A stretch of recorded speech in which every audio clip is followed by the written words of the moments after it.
Chinese new year ഒക്കെ ആകുമ്പോഴത്തേനും ഏറ്റവും സന്തോഷമുള്ള കാര്യം എന്താ വെച്ചാൽ ഇത് കണക്ക് കുറേ റെഡ് എൻവലപ്സ് കിട്ടും, പിന്നെ ഗിഫ്റ്റ് കിട്ടും. ഈ ഒരു സമയമാകുമ്പോഴത്തേനും ചൈനീസുകാർ ഭയങ്കര ദാനധർമ്മശീലരൊക്കെ ആവും കേട്ടോ. ഹാൻ ഡൈനാസ്റ്റിയിലാണ് ഇത് കണക്ക് റെഡ് എൻവലപ്സ് ഒക്കെ കൊടുക്കാൻ തുടങ്ങിയിരുന്നത്.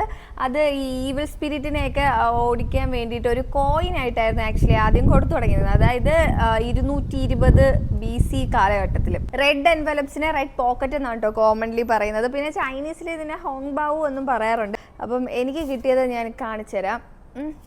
സാധാരണ റെഡ് കളറിലാണ് എൻവലപ്പ് വരിക, പക്ഷെ ഇതെന്താ ബേഷ് കളർ ആയത് എനിക്കറിയത്തില്ല. ഇതെനിക്ക് കരോൾ എന്ന് പറഞ്ഞിട്ടൊരു മാം തന്നെയാ. ഇതിനകത്ത് എത്ര $ഉണ്ട്? $10 ഉണ്ട്. ഈ എൻവലപ്പ് ഉണ്ടോ, നല്ല ക്യൂട്ടല്ലേ. ഇതെനിക്ക് സ്യൂഹൂൻ എന്ന് പറഞ്ഞിട്ടൊരു ആൻറ്റി തന്നെയാ. ഞങ്ങൾ പാർക്കിൽ വെച്ചുള്ള പരിചയം. ഞാൻ നടക്കാൻ പോവുമായിരുന്നു, അവിടെ എക്സസൈസ് ചെയ്യേണ്ട കുറച്ച് സംഭവങ്ങളൊക്കെ ഉണ്ട്. അപ്പോൾ ഞങ്ങൾ അങ്ങനെ പരിചയപ്പെട്ടെ. അപ്പോൾ ഇന്ന് എന്നെ കാണാൻ വന്നപ്പോൾ എനിക്ക് $50 ഇങ്ങനെ റെഡ് എൻവലപ്പിലാക്കി തന്നു. ഇതെനിക്ക് ജൂഡി ആൻറ്റി തന്നെയാണേ. എല്ലാം 2ന്റെ നോട്ടുകൾ. 1 2 3 4 5 6 6 $12 ഇതിനകത്തുള്ള. പിന്നെ ഇതാണെങ്കിൽ ഞാൻ ഇന്നലെ കാണിച്ചല്ലോ ഈ റെഡ് കളർ. ഇത് ഞാൻ ചൈന ടൗണിൽ പോയപ്പോഴത്തേന് അവിടെ കുറേയൊക്കെ സ്പെൻഡ് ചെയ്തിട്ടുണ്ടായിരുന്നു.